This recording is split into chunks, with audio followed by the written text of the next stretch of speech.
प्यारे बच्चों नमस्कार। आज हम वेक्टर इंटीग्रेशन टॉपिक्स लिया है और ये आपका वेक्टर थ्योरी की जो बुक है उसका 3rd चैप्टर है और वेक्टर इंटीग्रेशन हमें आज पढ़ना है। तो साधारण हम 12वीं क्लास के अंदर जो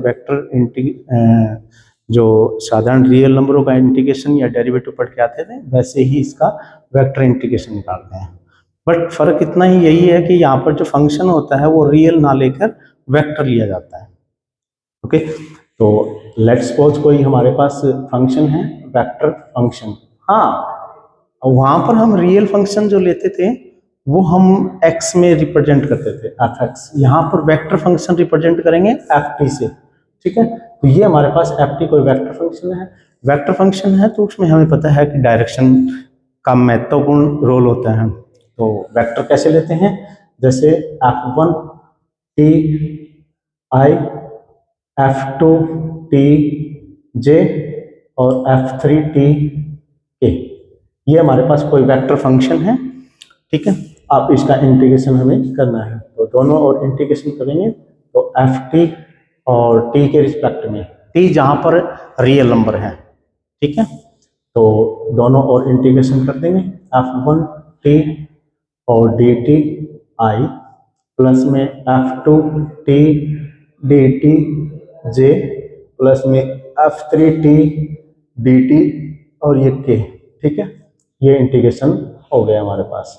तो इस प्रकार से हम इंटीग्रेशन, अब हमें पता है कि जो वेक्टर है वो रियल में कन्वर्ट हो चुका है। जो इंटीग्रेशन है ना, देखो ध्यान से, यहाँ पर पहले तो ये वेक्टर फंक्शन था आई जे के यानी डायरेक्शन के अकॉर्डिंग, बट जब हमने इंटीग्रेशन किया दोनों साइड में तो इधर वेक्टर फंक्शन था तो यहाँ पर तो ये नोटेशन होगी। यहाँ पर जो इंटीग्रेशन करें ये रियल फंक्शन होता है। ठीक है, ये रियल फंक्शन है, रियल फंक्शन। ठीक है, बट ये रियल फंक्शन है तो रियल फंक्शन का तो हमें इंटीग्रेशन करना आता ही है। वही आप सीनियर क्लास के अंदर पढ़ गए हैं कि जो वेक्टर इंटीग्रेशन पढ़ रहे हैं तो वहां पर रियल फंक्शन का इंटीग्रेशन निकालते थे, किंतु अब ये वेक्टर बन चुके हैं तो ये आई जे और के डायरेक्शन है और ये कांस्टेंट का काम करें तो इनको बाहर निकाल देते हैं। ठीक है, तो अब ये इंटीग्रेशन करते हैं। अब रियल का हमें इंटीग्रेशन निकालना ही आता है। ठीक है, तो इस प्रकार से हमें वेक्टर इंटीग्रेशन निकालते हैं। चलो ठीक है,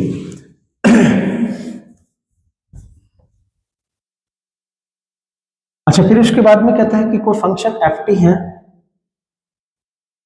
इसके अंदर एक पॉइंट पूछा जाता है इंटीग्रेशन इंटीग्रेशन कांस्टेंट। तो इंटीग्रेशन कांस्टेंट क्या होता है वो हमारे पास है। तो कहता है किसी वेक्टर फंक्शन का इंटीग्रेशन करते हैं किसी चर t के सापेक्ष में तो कोई न कोई कोई फंक्शन आता है, जैसे फॉर एग्जांपल एफ टी और प्लस में कोई c। तो ये जो c होता है ये वेक्टर कांस्टेंट होता है, वेक्टर इंटीग्रेशन कांस्टेंट होता है। ठीक है, तो ये मतलब साधारण सी बात है, मतलब नॉर्मल कि भी आप जो पढ़ते थे वही है, ये अलग नहीं है। ठीक है, बस इसमें यही है कि ये फंक्शन वेक्टर है, जो वहां पर करते थे वैसे ही हमें करना है। ठीक है, चलो नेक्स्ट। उसके बाद में टॉपिक हमारा रहेगा, वहां पर भी हम पढ़ते थे डेफिनेट इंटीग्रल और इनडेफिनेट इंटीग्रल। तो यहां पर हमें डेफिनेट इंटीग्रल के बारे में और पढ़ना है, definite integral.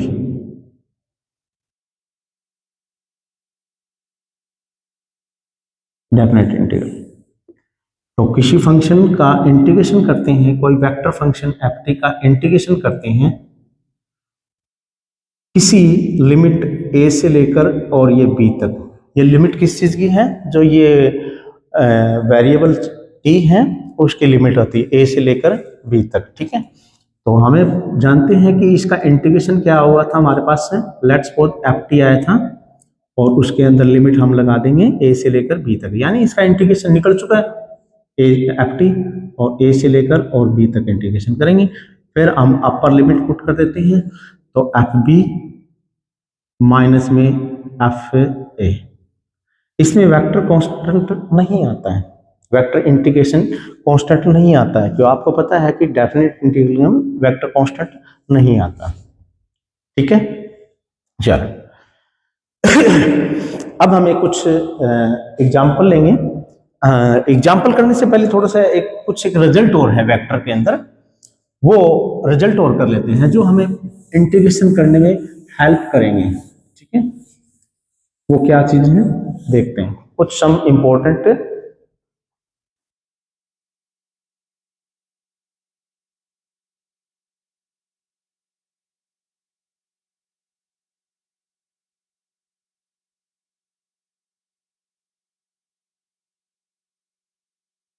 Vector integration.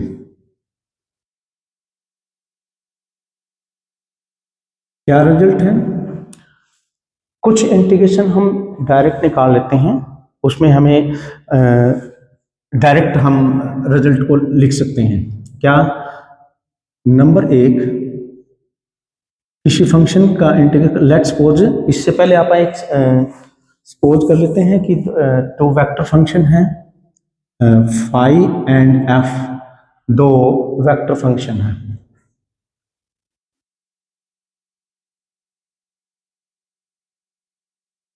Okay, number first result में क्या है? इंटीग्रेशन ऑफ है फाई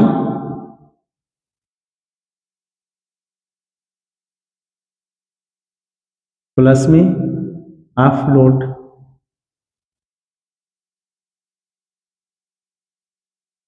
dt, इसका रिजल्ट होता है फाई डॉट में और एफ प्लस में सी डायरेक्ट। हमारे पास तो कोई वेक्टर फंक्शन है फाई और एफ है, और उनका कहता है कि पहले फंक्शन को एज इट इज, दूसरे फंक्शन का डेरिवेटिव प्लस में अब दूसरा फंक्शन एज इट इज और फर्स्ट का डेरिवेटिव, और इंटीग्रेशन करते हैं तो इसका रिजल्ट डायरेक्ट ही लिख दो, कहते हैं दोनों फंक्शनों की मल्टीप्लाई के बराबर होता है। ये रिजल्ट हमें काम आएंगे आगे, हम डायरेक्ट ही लिख देंगे। ठीक है, तो कई बार आपको फंक्शन मिलेंगे ऐसे इस रूप में, तो उसका इंटीग्रेशन निकालेंगे तो हम डायरेक्ट उसका इंटीग्रेशन ये लिखेंगे, हमें निकालने की जरूरत नहीं पड़ेगी। अब इसी रिजल्ट से हम दो रिजल्ट और बना लेते हैं। क्या? नंबर एक, if phi and f function, दोनों ही फंक्शन इक्वल हो, ये जो वेक्टर फंक्शन है दोनों ही इक्वल हो, तो इस रिजल्ट को आप इसके अंदर रखिए और देखो क्या प्राप्त हो रहा है। ठीक है, integration of phi, let's suppose हम फाई की जगह एफ पुट कर देते हैं, तो f dot curly f upon में करली टी प्लस में एफ डॉट में करली एफ अपॉन में करली टी, और ये डी टी लेफ्ट और राइट दोनों में पुट कर लीजिए, एफ डॉट में एफ प्लस में सी। वेक्टर के साथ सेम वेक्टर के साथ डॉट प्रोडक्ट करवाते हैं तो एफ स्क्वायर। ठीक है, तो ये एफ स्क्वायर प्लस में सी, लेफ्ट साइड क्या बन चुकी होगी, ये चीज और ये चीज दोनों ही सेम है, तो ये क्या हो जाएंगे डबल। तो इंटीग्रेशन ऑफ इट टू और f dot curly f upon में करली टी और ये d t is equal to, ये रिजल्ट बन गया हमारे पास। ठीक है, तो यहाँ पर मैं करली का यूज कर रहा हूँ, तो ये करली और कुछ ही नहीं, ये डेरिवेटिव है, क्योंकि यहाँ पर हम एक से ज्यादा फंक्शन का यूज करते हैं तो हमें पार्शियल फ्रैक्शन की नोटेशन लिखते हैं, है डेरिवेटिव ही है और कुछ नहीं है। ठीक है, ठीक है, चलो, तो ये हमारे पास एक नया रिजल्ट बन चुका है, तो इसको नया नाम दे दोगे नंबर 2। ठीक है, ये तो थी डॉट प्रोडक्ट के बारे में। अब यहीं पर वेक्टर के अंदर तो हमें पता है कि जो मल्टीप्लिकेशन होती है ना, तो वो क्रॉस भी होती है, तो क्रॉस प्रोडक्ट के बारे में और लेते हैं, उसका रिजल्ट अलग बन जाएगा। तो नंबर थर्ड तो इंटीग्रेशन ऑफ, ये हम लिखेंगे एफ क्रॉस में कर्ली एफ अपॉन में कर्ली टी प्लस में, ये हम क्रॉस में जो कर रहे हैं इसके लिए हम एक रिजल्ट लेंगे, लिख देते हैं एक बार प्लस में, अब curly F curly T cross में, यहाँ पर मैंने थोड़ी सी मिस्टेक की है, ये फाई फंक्शन है, ये एफ है, और ये फाई का डेरिवेटिव और क्रॉस में f d t equal to, ये रिजल्ट और देखना अभी हमें, ये रिजल्ट किसके बराबर होगा। तो डायरेक्ट ही जिस प्रकार से हमने यहाँ पर लिखा था वैसे ही इनके बीच में, जिस प्रकार से यहाँ पर डॉट प्रोडक्ट थी तो ये डॉट आ गई थी, इस प्रकार से यहाँ पर क्रॉस प्रोडक्ट है तो वहां पर क्रॉस प्रोडक्ट आ जाएगी। ठीक है, तो ये फाई और क्रॉस में एफ बन जाएगा। ठीक है, और प्लस में कोई नया कांस्टेंट सी। अब आप ये कहोगे कि सर ये तो डॉट प्रोडक्ट का है, वो क्रॉस प्रोडक्ट का, फार्मूला सेम ही है, कोई दिक्कत नहीं, यहां पर डॉट है तो वहां पर क्रॉस हो गया। क्या इसी रिजल्ट के अंदर हम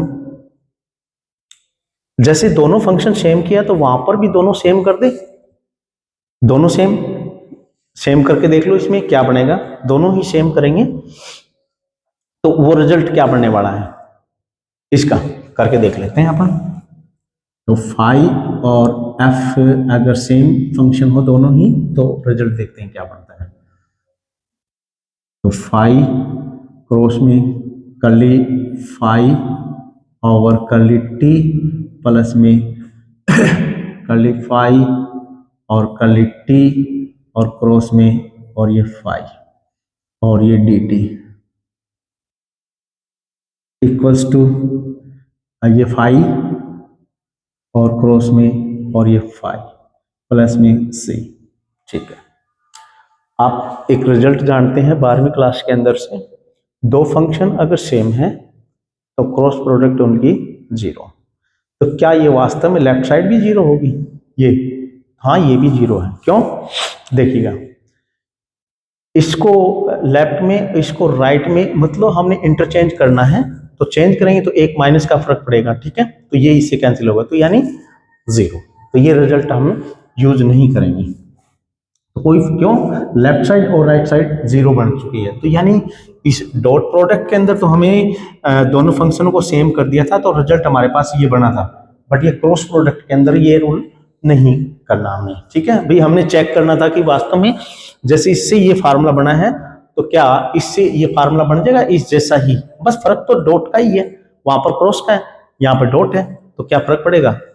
तो इससे फार्मूला ये हमें डिवेल्प नहीं हो पा रहा है। ठीक है, दोनों लेफ्ट साइड और राइट साइड जीरो हो रही है। ठीक, फिर उसके बाद में हमें एक रिजल्ट और डिवेल्प करना है, क्या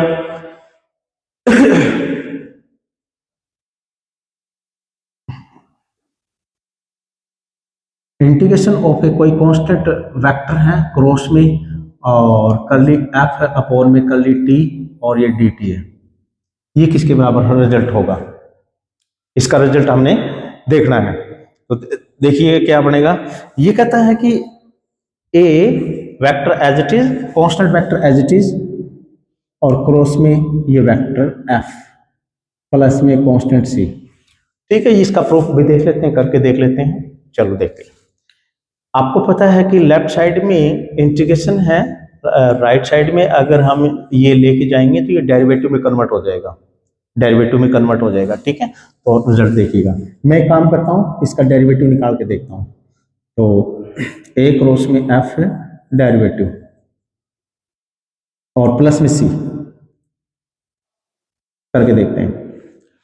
u इंटू वी फॉर्म का डेरिवेटिव कर रहे हैं तो ए एज इट इज क्रॉस में दूसरे का डेरिवेटिव कर्ली एफ और में कर्ली टी प्लस में, अब ए का डेरिवेटिव कर्ली ए अपॉन में कर्ली टी और एफ एज इट इज। ध्यान रखना, इनका ऑर्डर नहीं चेंज करना, जहां पर है वहीं करना है, क्योंकि साधारण गुणा होती तो हमें चेंज कर सकते थे, बट यहाँ पर क्रॉस प्रोडक्ट है तो हम इस क्योंकि क्रॉस प्रोडक्ट कम्यूटेटिव नहीं होती, क्रम विनय नहीं होती। ठीक है, ये विशेष ध्यान रखना आपने। तो जहां पर जो जिस लोकेशन के ऊपर जो फंक्शन है उसी लोकेशन पे वहां पर भी रहना चाहिए। ठीक है, अब हम क्या करते हैं, सी का भी कर देते हैं प्लस में कर्ली सी अपॉन में कर्ली टी, और ये क्या बन जाएगा, ये हमें पता है कि वेक्टर ए क्या है, कांस्टेंट है, तो कांस्टेंट का वेक्टर का डेरिवेटिव करेंगे तो जीरो, तो ये मैट्रिक्स जीरो हो जाएगा। और सी कांस्टेंट है, इसका डेरिवेटिव जीरो, तो ये क्या बन जाएगा, ए क्रॉस में कर्ली एफ अपॉन में कर्ली टी। ये क्या आया है, इसका डेरिवेटिव है, ए क्रॉस में एफ प्लस में सी का डेरिवेटिव है, ठीक है। यानी इसका डेरिवेटिव करें तो ये फंक्शन आता है हमारे पास, ठीक है। एक्चुअली में देखा जाए तो ये और ये एक ही है, क्यों, क्योंकि यहां पर दोनों और इंटीग्रेशन कर दो, आप दोनों और इंटीग्रेशन कर दो तो हमारे पास ये रिजल्ट वापसी मिल जाएगा, तो ये नहीं, ये प्रूफ हो जाएगा। तो डेरिवेटिव ए क्रॉस में एफ और प्लस में C constant is equal to integration of A, किसके रिस्पेक्ट में, dt के रिस्पेक्ट में, तो दोनों ही dt के रिस्पेक्ट में करेंगे, तो ए क्रॉस में कर्ली एफ अपॉन में कर्ली टी और ये dt, ठीक है। dt cancel, derivative integration cancel, तो ये बच जाएगा, तो ए क्रॉस में एफ और प्लस में सी इक्वल्स टू इंटीग्रेशन ऑफ है ए कर्ली एफ अपॉन में कर्ली टी और ये dt, और यही रिजल्ट हमने लिखा था, ठीक है। तो ये रिजल्ट हमारे पास प्रूव हो चुका है, तो आपने ये रिजल्ट याद रखना है, ठीक है। ये रिजल्ट हमारे काम का है। अब इसी को थोड़ा सा और एक्सटेंड करेंगे, इसी रिजल्ट को और एक्सटेंड करेंगे, एक ही जगह एफ लेंगे और यहां पर इंटीग्रेशन डबल डेरिवेटिव ले लेंगे, तो फिर वो भी एक रिजल्ट बनेगा, ठीक है। एक रिजल्ट हो रहा है, फोर्थ के बाद फिफ्थ रिजल्ट देखते हैं।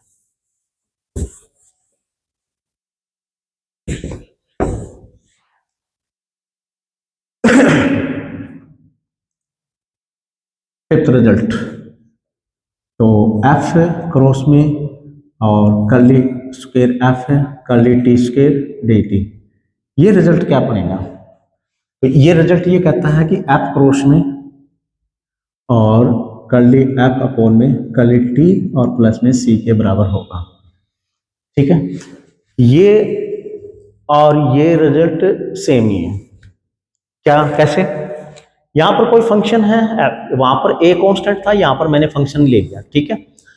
यहां पर क्या है, डबल डेरिवेटिव है, तो रिजल्ट में देखिए क्या हुआ है, ये पहले वाला फंक्शन एज इट इज रह गया, और ये जो सेकंड ये फंक्शन पड़ा था इसका एक डेरिवेटिव कम हो गया, वहां पर भी देखिएगा वही बात हुआ है, ठीक है। तो as it is first function और इसका एक डेरिवेटिव कम कर देंगे तो एफ ही बच जाएगा प्लस में सी, ओके। तो ये रिजल्ट और ये रिजल्ट ऐसे याद आप रख सकते हो, ठीक है भी। उसके बाद में एक रिजल्ट ये और है, वो रिजल्ट और करवा देते हैं। छठा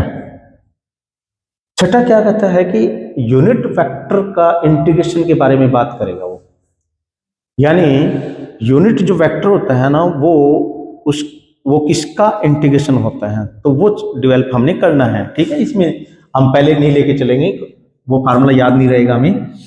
तो हमारे पास लेट एक वेक्टर ए है और उसका यूनिट वेक्टर क्या बन जाएगा, ए कैप, ठीक है। अब इस ए कैप का हम डेरिवेटिव निकाल के दे, क्यों, क्योंकि मैं इंटीग्रेशन डेवलप करना चाह रहा हूं, तो हमें पता है कि डेरिवेटिव का रिवर्स प्रोसेस होता है, तो देख लेते हैं। ए कैप किसके बराबर होता है, ए वेक्टर बाय में ए का मैग्नीट्यूड यानी मापांक, ठीक है।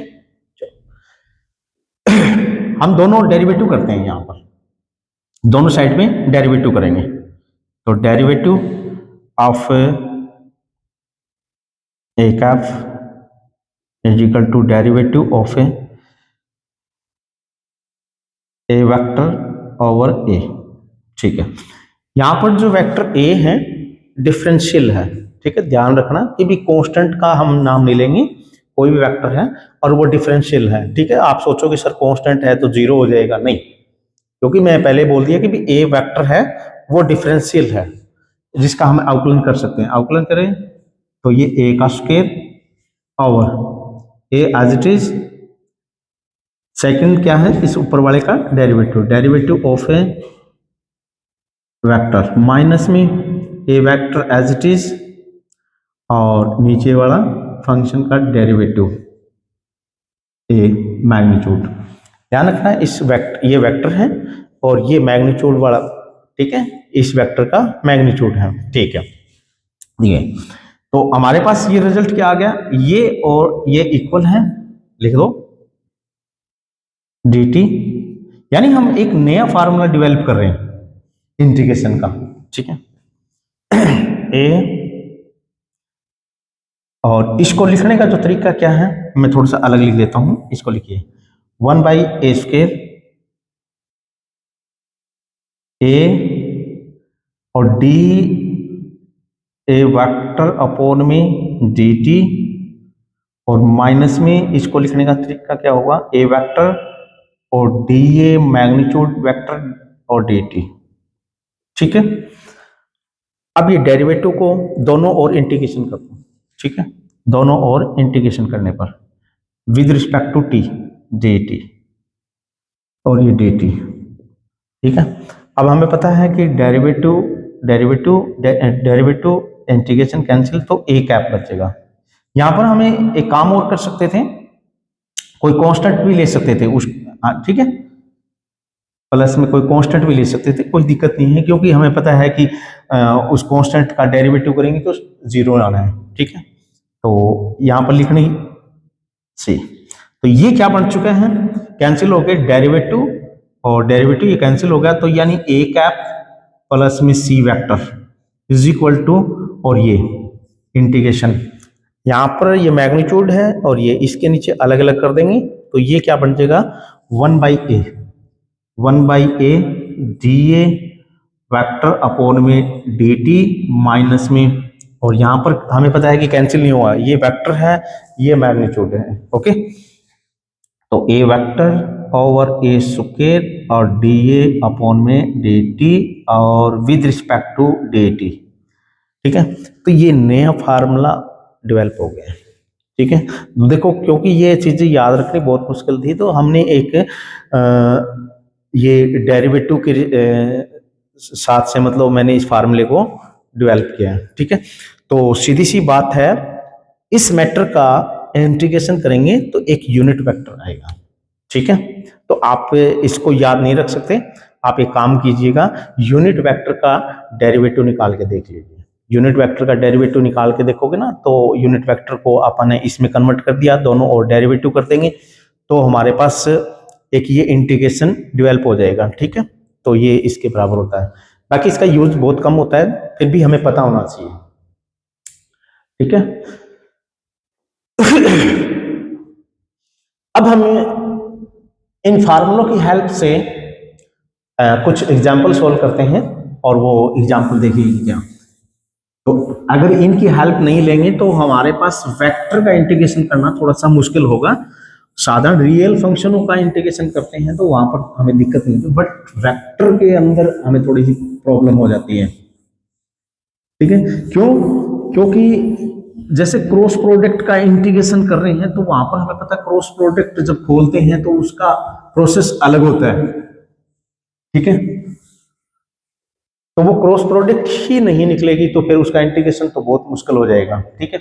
अब हम एग्जांपल लेके चलते हैं, जैसे ये बुक है गोखरू की, ठीक है, वेक्टर कैलकुलस, तो इसका चैप्टर नंबर 3 है, और इसका एग्जांपल नंबर 1 हम सोल्व करके देखते हैं, और देखते हैं एग्जांपल नंबर 1।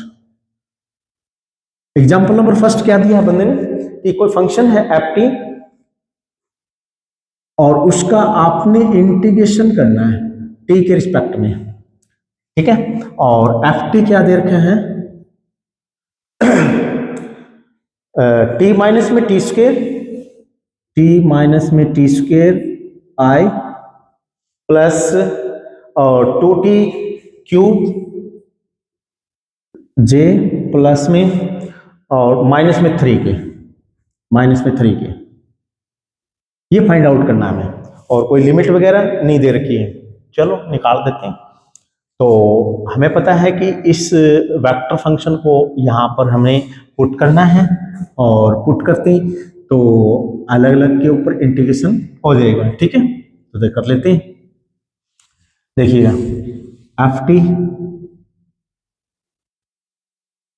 डी टी, दोनों और इंटीग्रेशन लगा देते हैं, सीधी सी बात है, दोनों साइड इंटीग्रेशन। तो इंटीग्रेशन लगा देंगे तो टी माइनस में टी स्क्वेयर आई और अलग अलग पे इंटीग्रेशन हो जाएगा। बट हमें पता है ये जो वेक्टर फंक्शन है ना, एक ही वेरिएबल का है टी का, तो आप इकट्ठा भी इंटीग्रेशन कर सकते हैं, अलग अलग करने की जरूरत नहीं है। ठीक है, 2t क्यूब जे माइनस में 3k और t के रिस्पेक्ट में इंटीग्रेशन। ठीक है, अब क्या करेंगे, इनको अलग अलग करके दिखाते हैं, एक क्वेश्चन के अंदर हम अलग करते हैं, और जैसे हमें ये प्रोसेस समझ में आ जाएगा तो हम उन क्वेश्चनों को डायरेक्ट ही करना सीखेंगे। ठीक है, तो इनको अलग करते हैं, तो t माइनस में टी स्क्वेयर और dt और i यहाँ पर लिख दो चाहिए और चाहिए पीछे लिख दो। ठीक है, प्लस में इसका इंटीग्रेशन, तो 2 आप बाहर निकाल सकते हो, और t की क्यूब और dt और फिर j, माइनस में 3 को बाहर निकाल देंगे, इंटीग्रेशन किसका, ये भी बाहर निकाल देंगे, तो ओनली dt बचेगा, तो ये dt, मतलब हमने सभी को अलग अलग इंटीग्रेट कर दिया, प्रत्येक कंपोनेंट को हमने अलग अलग इंटीग्रेट किया। ठीक है, चलो अब ये बातें क्या होगी, अब ये जो इंटीग्रेशन करते हैं ये हमारे सीनियर क्लास 12वीं क्लास के अंदर हम पढ़ते थे ना, वैसे ही इंटीग्रेशन निकालते हैं। क्यों, क्योंकि ये जो अलग अलग कंपोनेंट है ना ये रियल है। ठीक है, अब वेक्टर नहीं रहा इसमें, तो वो तो हमें आता ही है, तो वो हम साधारण जो करते हैं वैसे ही करेंगे। तो आई और ये इंटीग्रेशन क्या बन जाएगा, टी स्क्वायर बाई 2 माइनस में टी क्यूब बाई में 3 2 टी 4 बाई में 4 जे माइनस में 3 और आपको पता है इसका इंटीग्रेशन टी और ये के। अब इसको डिसेंडिंग ऑर्डर में पावर सबसे बड़ी आगे लिख दो, और जो भी लिखना चाहे तो आप लिख सकते हो। ठीक है, ये cancellation I T square 2 minus में टी क्यूब बाई में 3 और ये हमारे पास कैंसिल हो जाएंगी, तो ये टी की 4 बाई में 2 जे और 3t और ये के। अब ये सबसे आगे लिखना चाहो बस, बाकी बट हमें पता है कि t की 4 है, आगे नहीं लिखेंगे क्योंकि हमें पता है ये एक वेक्टर आया है, और वेक्टर के अंदर पहले x एक्सिस की डायरेक्शन आती है, फिर y एक्सिस की डायरेक्शन आती है, फिर z एक्सिस की डायरेक्शन आती है। ठीक है, तो इनको ऐसे ही क्रम में, तो ये हमारे पास वेक्टर इंटीग्रेशन हुआ, वेक्टर फंक्शन हमारे पास ft था ये, और उसका वेक्टर इंटीग्रेशन ये मिला हमें। ठीक है, नेक्स्ट एक एग्जांपल और देखते हैं। कुछ नहीं है, साधारण जो इंटीग्रेशन हम करते थे वही है, बस इसमें थोड़ा सा वेक्टर का दिशा का हमें थोड़ा सा ध्यान रखना है, यानी अलग अलग कंपोनेंट के अंदर हमें रखना है उस इंटीग्रेशन को। नेक्स्ट है हमारे पास कि एक वेक्टर दे रखे हैं r, और वो वेक्टर क्या है, टी आई माइनस में टी स्क्वेयर जे और टी माइनस में 1 ए। एक दूसरा वेक्टर है आर एस वेक्टर, दो वेक्टर है। अब दो वेक्टर है मतलब वहां पर एफ टी मानते थे, यहाँ पर आर एस कुछ भी लिख दो चाहिए वेक्टर का नाम। ठीक है, एक एस वेक्टर है 2t स्क्वायर आई, उसके बाद में 6t और ये के, बस ये दो वेक्टर है हमारे पास। और किसके हैं, टी वेरिएबल के, चर उसमें हमारे पास क्या है, टी है। तो यहाँ पर आप आर टी भी लिख सकते हो, आर टी भी लिख सकते हो, ऐसे लिख सकते हो आर वेक्टर टी। इससे पता लग जाता है कि जो ये आर वेक्टर है उसके अंदर जो चर क्या है वो हमारे पास टी है। ठीक है, इसी प्रकार इसको एस टी लिख सकते हो। पता लग जाता है कि भी ये जो एस वेक्टर है वो टी चर का है। ठीक है, अब क्वेश्चन क्या पूछा है, नंबर 1, दो वेक्टर दे दिए उसने, क्वेश्चन क्या पूछा है, इंटीग्रेट आर डॉट में एस और ये टी के रिस्पेक्ट में। नंबर 1 ये निकालना है, और जो बी पार्ट है वो क्या कहता है कि आर वेक्टर क्रॉस में एस और डी टी, ये दोनों चीजें फाइंड आउट कीजिए। करते हैं। तो सबसे पहले तो हमें पता है कि इस वेक्टर को सोल्व करेंगे हम, r डॉट s निकालेंगे, ठीक है। तो दोनों वेक्टरों को r dot number 1 r dot में s ज्ञात करेंगे। तो साधारण सा हमें पता है कि दो वेक्टरों की डॉट प्रोडक्ट कैसे की जाती है। तो जो i कंपोनेंट होता है तो उनके साथ साधारण मल्टीप्लाई की जाती है और i डॉट i 1 बन जाता है, ठीक है। तो वो हमें लिखना ही नहीं। तो r डॉट में s क्या बनेगा, i का कंपोनेंट कितना है 2t स्क्वायर और i का कंपोनेंट कितना है t, दोनों की डायरेक्ट मल्टीप्लाई कर दो। तो मल्टीप्लाई करेंगे तो 2t और t, तो 2t क्यूब, ठीक है। i डॉट i 1, ठीक है। इसी प्रकार नेक्स्ट जे कंपोनेंट इसमें नहीं है, तो इसमें जे कंपोनेंट नहीं है तो जीरो लिख सकते हैं आप, जीरो, और ये जे पीछे लिख दिया, अभी कोई दिक्कत नहीं है।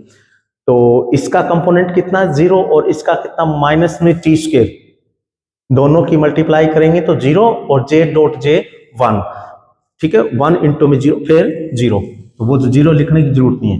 फिर उसके बाद में के कंपोनेंट, के वाला कंपोनेंट प्लस में, इसमें के का कंपोनेंट कितना 60, इसमें कितना है टी माइनस, दोनों की मल्टीप्लाई कर दो 6t स्क्वायर और उसके बाद में 61 यानी माइनस में 60, ठीक है। तो आर डॉट हमारे पास एस क्या मिल गया है, ये एक फंक्शन मिल गया। और आपने पता है कि ये फंक्शन वैसे ही रियल है, इसमें आई जे के नहीं है, तो उसका रियल का हमें इंटीग्रेट करना है, ठीक है। तो इसमें पुट करेंगे तो इंटीग्रेशन ऑफ है ये फंक्शन 2t क्यूब प्लस में 6t स्क्वायर माइनस में 60 और किसके रिस्पेक्ट में dt के, और dt के रिस्पेक्ट में करेंगे, बस सीधा इंटीग्रेशन कर दो। हमें अलग अलग अब नहीं करना है, ठीक है। वो स्टार्टिंग में बताया था मैंने, अलग अलग कर सकते हो आप, बट हमें पता है कि t के ही फंक्शन है ये और t के रिस्पेक्ट में ही, तो सारा इंटीग्रेशन करते हैं, अलग अलग नहीं करना। तो ये क्या बनेगा 2t4 बाई में 4 प्लस में 6t क्यूब बाई में क्यूब माइनस में 6t square 6t square by में 2 प्लस में इंटीग्रेशन कांस्टेंट से, ठीक है। जो कैंसिल करना है वो कर दो और ये अपना रिजल्ट मिलेगा t की 4 बाई में 2 2t क्यूब, ठीक है, ये कैंसिल कर दिए, और माइनस में 3t स्क्वायर सी ये हमारा पहला रिजल्ट कंप्लीट हो गया। Next B part, B part में क्या ज्ञात करना है, आर क्रॉस में एस वेक्टर और डी टी के रिस्पेक्ट में इंटीग्रेशन करना है। पहले तो हमें आर और एस लेके आना है, चलो दोनों वेक्टरों की क्रॉस प्रोडक्ट करवानी है। तो हमें पता है दो वेक्टरों की क्रॉस प्रोडक्ट कैसे करवाते हैं, 12वीं क्लास के अंदर हमें पढ़ के आए थे। तो आई जे और ये के और आर के कंपोनेंट लिख दो, आर के कंपोनेंट कितने हैं टी माइनस टी स्क्वायर और ये टी माइनस में टी स्क्वायर और टी माइनस में 1। उसके बाद में एस के कंपोनेंट 2t स्क्वायर 60 और ये 0। एक मिनट गलत लिखा मैंने, जे वाला कंपोनेंट यहां पर था तो वो 0 था, मैंने ये पीछे करना है, ठीक है।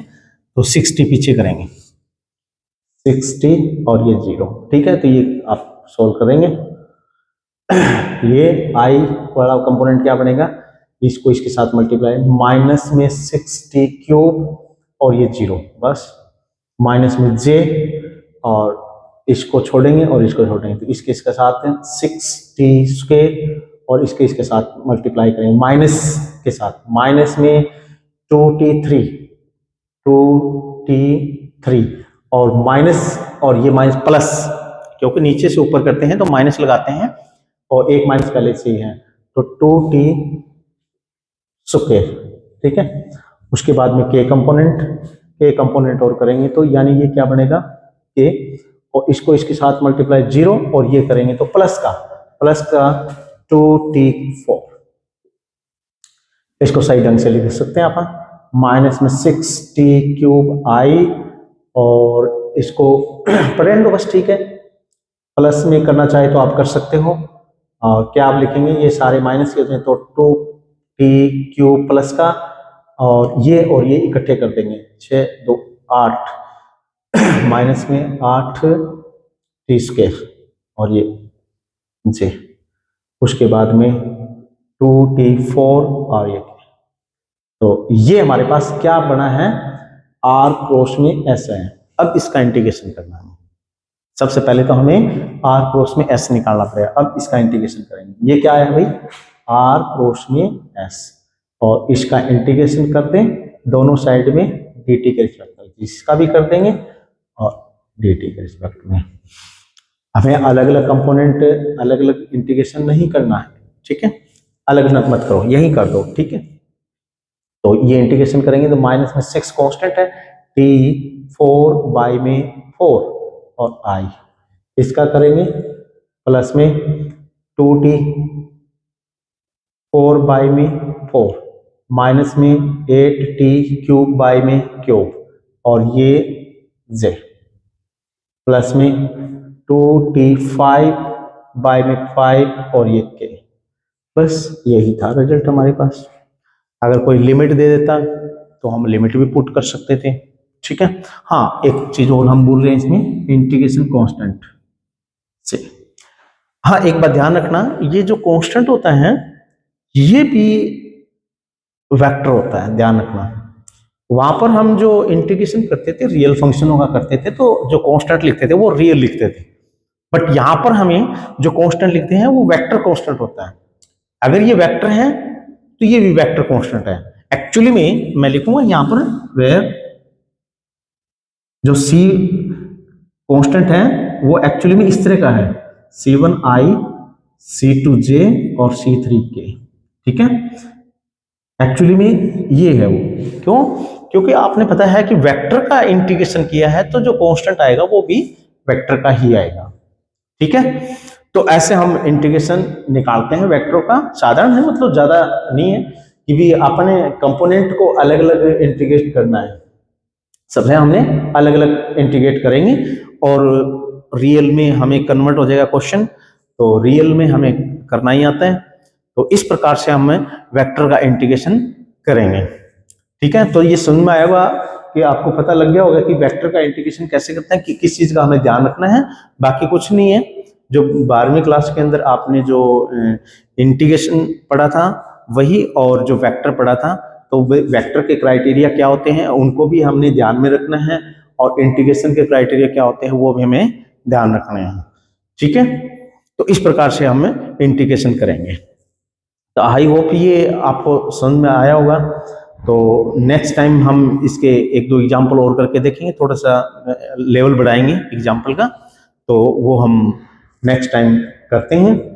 चलो ठीक है, ओके, थैंक यू।